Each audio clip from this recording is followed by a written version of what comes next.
and welcome to April 2025 edition of Macro and Market Outlook. April 2025 was heavy in terms of policy actions and market implications thereof. We discuss and probe broader picture and implications of the same.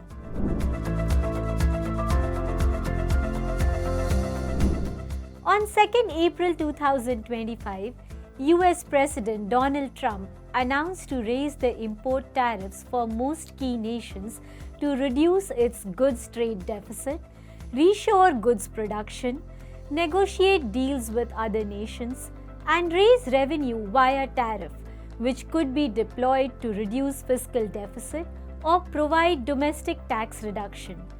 Tariff announcement led to capital flight from the US, higher corporate bond spreads in the US, weakening dollar, and raise in US Treasury yields.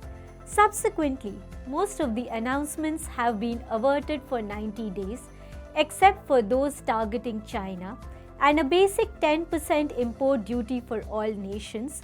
We also have 25% tariffs on automobiles, auto parts, steel, and aluminium for all the nations.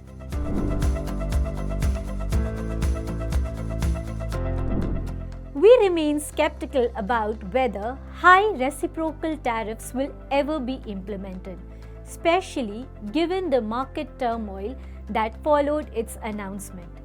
Few months down the line, we would most likely see a higher import duty by the US than what existed, say, in 2024, but not as severe as was announced on 2nd April. Tariffs work to raise the cost of doing business, dampens growth. The current climate of policy uncertainty also leads to delay in investment decision, reduces corporate capex, and hence lowers global growth. Growth projections for 2025 and 2026 are getting revised down world over. US Q1 2025 economic growth has already posted a modest contraction.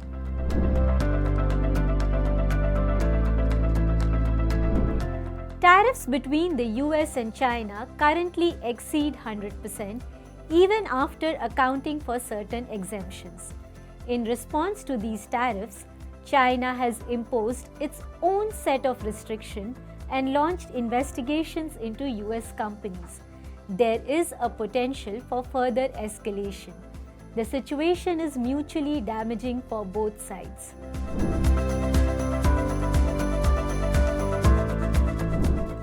The bilateral trade relationship between the US and China is highly imbalanced. While the US holds the upper hand when it comes to imposing tariffs, US companies still have a significant presence in China. For China, responding to tariffs with tariffs may not be the most effective strategy. US corporate sales in China are 3 times higher than their exports to China. This gives China a certain amount of leverage over the US, even in the face of trade tensions. But in the end, even China may not want to lose the FDI interest from its soil.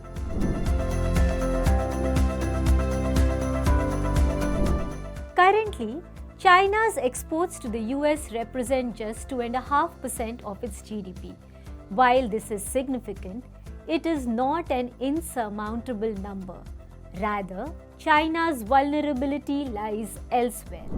China is facing a problem of likely export deflation, which could complicate foreign relations for China.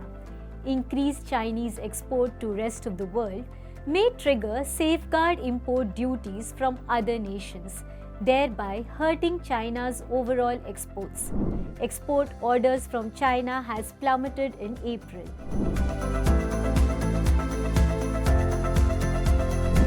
Other economies are gaining competitiveness against China. Higher tariffs will further add on to loss in competitiveness. So, diversification of business outside of China will continue. Chinese themselves are investing overseas.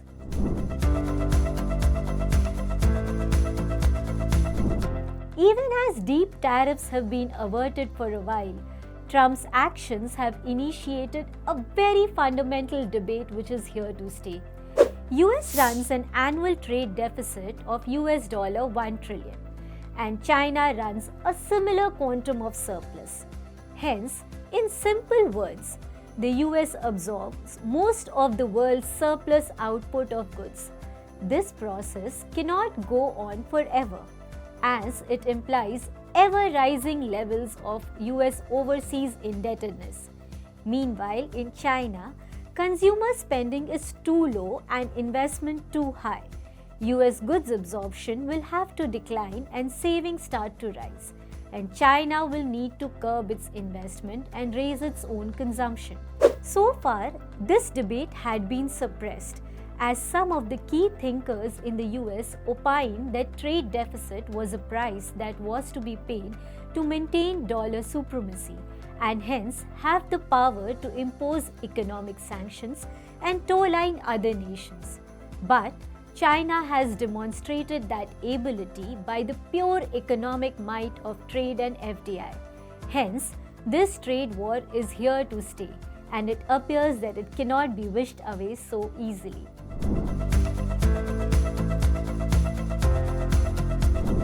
The uncertainty index has surged recently, and looking at the past decade, it has shown a clear upward trend.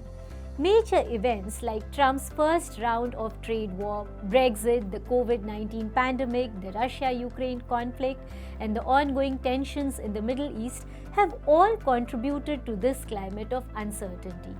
As a result, many businesses are hesitating to make significant investment decisions.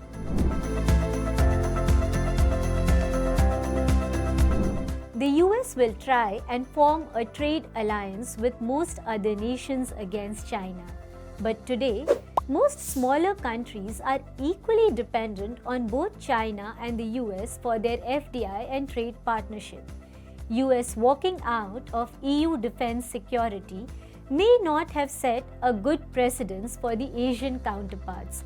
For most Asian economies, it will be challenging to align fully with either the US or China, making it difficult for the US to form a broad coalition.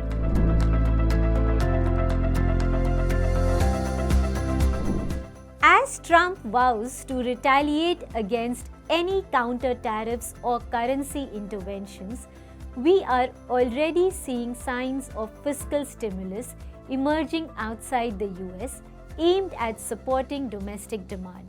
This points to a likely increase in global bond supply.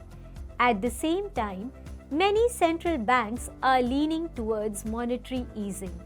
Global rates stay at the risk of staying elevated unless material growth slowdown or recession kicks in. For countries like India, which has so far remained committed to fiscal consolidation and primarily relied on monetary tools, this environment still supports lower rates. However, India's fiscal position will be crucial to monitor. Any signs of slippage could act as a floor to bond yields.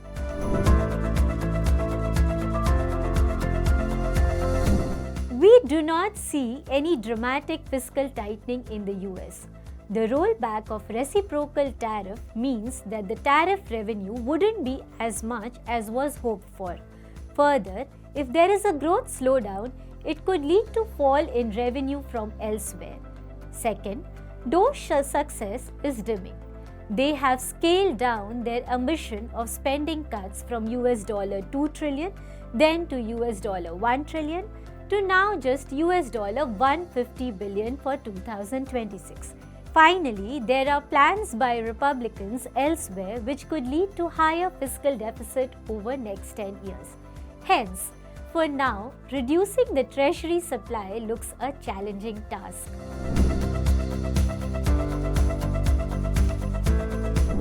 Typically, rising yields reflect either stronger growth prospects or increasing inflation risks.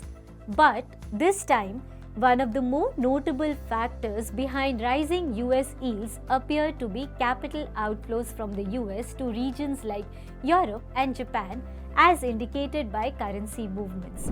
Given this backdrop, it's prudent to remain cautious on US duration unless recession appears just round the corner.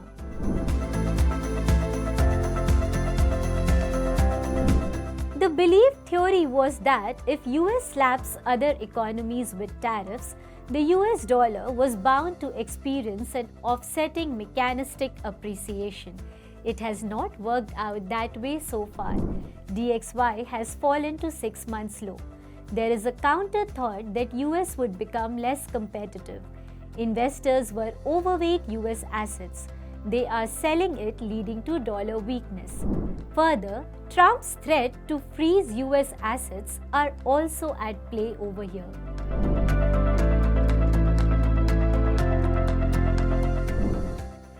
The diminishing likelihood of fiscal consolidation in the US, combined with rising global bond supply, weakening demand for US treasuries as a safe haven, and emerging stagflation risks, makes the outlook for treasuries less favorable.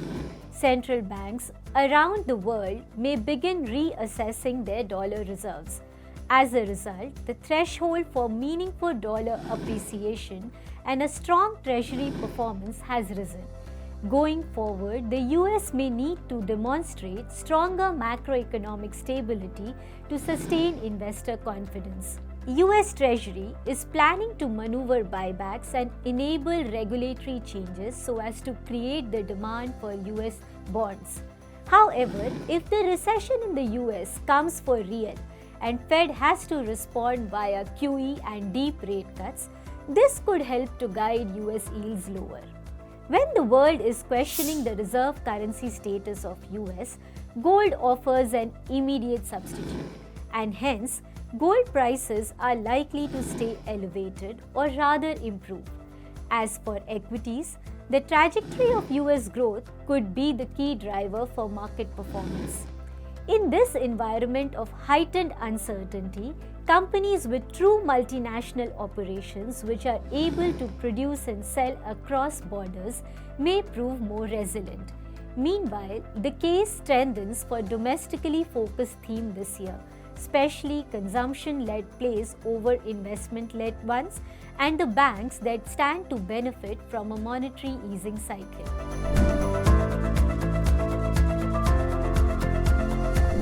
There has been a massive fall in bond yields in India in the month of April. Liquidity actions by RBI, OMO buying coupled with prospects of weakening growth has helped this month. Money market rates have softened. Fundamentals dictate continued softness in rates. RBI could give a few more rate cuts in India and liquidity is staying easy this year. So it seems. Inflation is benign. But valuation attractiveness in the fixed income market, especially in the GSEC space, is receding. We prefer a accrual strategy at the margin and prefer corporate bonds as an asset class. When we think of Indian equity market, we think along the lines of fundamentals, sentiments and valuations. And the trifecta combinations make us neutral on market and focus on stock picking. There is no clear theme emerging at present times, and micro themes are the factors that we are focusing on. Signing off for this month. Thank you. Mutual fund investments are subject to market risk. Read all scheme-related documents carefully.